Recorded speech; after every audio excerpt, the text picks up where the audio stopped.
Assalamualaikum warahmatullahi wabarakatuh.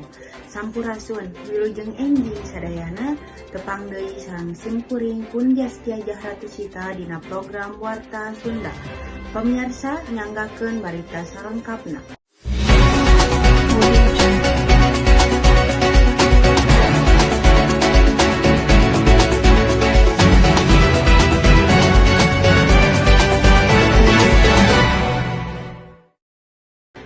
Warta ayeuna ngabahas tentang program barak militer pikeun murid bermasalah.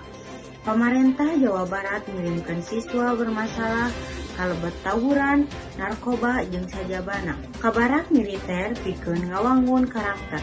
Program ieu lumangsung ti 2 minggu nepi ka 6 bulan sarta dilaksanakeun di markas TNI.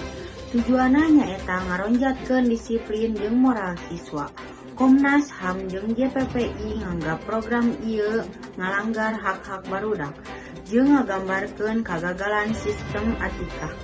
TNI jeung pemerintah nendaskeun yen maraneh bakal meunteun ieu program lamun kabuktian mangfaat jeung teu ngalanggar aturan.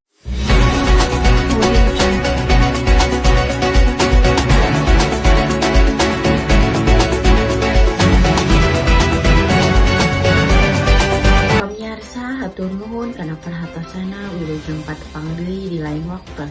Simkuring pun Zaskia Zahra Tusita amit mundur. Wassalamualaikum warahmatullahi wabarakatuh.